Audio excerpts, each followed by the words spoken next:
to my channel. My name is Jess Blake, and today we are doing something a little more fun. My sister needs her hair done, so I'm going to go ahead and lighten it. I decided to record the process. Please, quick disclaimer, I am not a licensed cosmetologist yet. I am a student. I did not charge for this service. This is purely just out of fun. I thought, why not record it? I don't know if I'm going to even post this yet, but just in case, we'll see. Without further ado, let's get started. Oh, by the way, my camera died like 4 times, so there are a lot of cuts in the video or things I didn't get on camera. I apologize for that. I'll try to explain as I go though.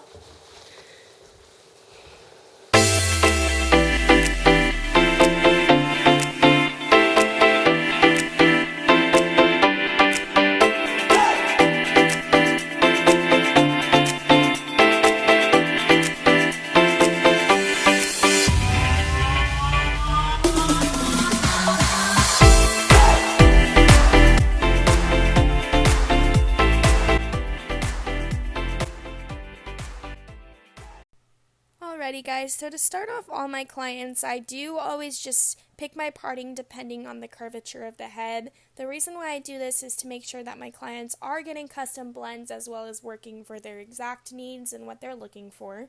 The reason why I did double parting here in the back was to just avoid bringing down so much hair when I needed more. This just makes my job a lot easier. And as you can tell here in the back, I really did pick my starting point by her hairline shape in the back. So I thought what was perfect for her and what she was going for was jessblake.styles bricklay technique, which is 2 on the sides, 1 in the middle, all the way up. I do slices for maximum brightness, and then I'll do a weave just to make sure everything grows out really nicely for her and she doesn't have any lines or anything like that.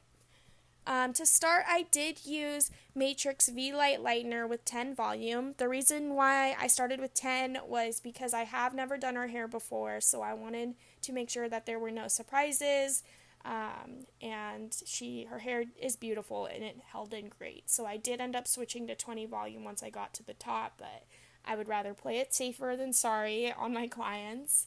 And as you can tell here on the sides, I just do diagonal sections all the way up. Slices, then weaves, slices, then weaves.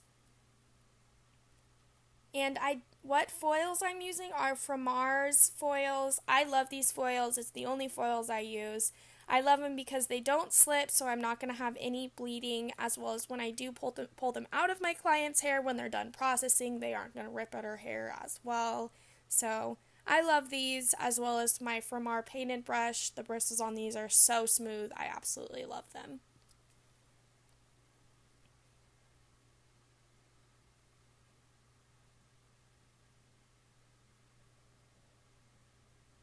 And as you can tell here, I really do get as close to the hairline as possible for maximum brightness. She does work out a lot. She does put her hair up a lot, so I wanted to make sure she still has that blonde when she wants to pull her hair up, and that's why I get as into the detail right there by her ear, all the way up. Once I get to the top, I do back on the crown. This I just find a lot easier, and then as well as I pull from each side of her part. This is just to make sure that the brightness is even all around and there's no surprise lines on one side and not on the other. And then once I get to the fringe area, you'll see that I move to the front and start from there. And that's just to make sure when she has her hair all down, there's a lot of flow in it, there's a lot of dimension, and it just looks super natural and super beautiful. As well as she does rock bangs, so I wanted to make sure that her bangs were nice, so you can tell right here. And this was after she was done processing and we washed her out, and now I'm going to tone her. The toners I used was Joico's V9 and TSB. I did 3/4 TSB, 1/4 V9 just to cancel out any brass but still give her that bright blonde she likes, and then I used 5 volume.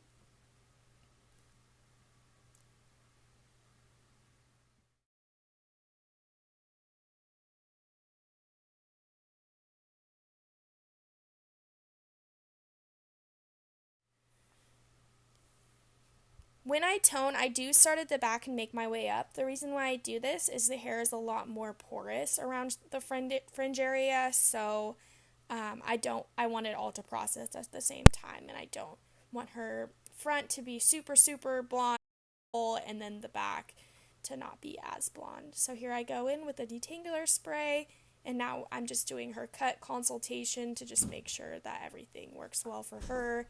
She likes it kind of off her shoulders, so I wanted to make sure that we were on the same page. So that's how my consultations go with my clients. This is after the cut. We also put some good chunky layers in. Sorry. She really likes all that dimension and all that flow, so that's why we decided to go with that haircut. And massaging in my favorite products before I blow her out. I'll put those down below just because I can't remember exactly what products I decided to use on her, and I want to make sure I'm giving out the right information. And then I'm using my T3 blow dryer with my T3 round brush. These are my favorite combinations. I use these all the time. Sorry about the quality, by the way. I had to switch my cameras again, so that's why the quality's not very nice. But hey, working with what we got. And she didn't want me to curl it or anything like that, so we did just leave it straight, but I'm just making it really soft for her and making sure she's really happy with it. And she was really happy with it, so I'm really happy about that, of course. And I'll just go back in with my shears, do any final touches on the cut to make sure everything's even and we don't have any weird grow outs later on. So that's just what I'm doing there. And she's done. She loved it. I loved it. I was so happy with the results. I was so happy she trusts me to do her hair for the first time.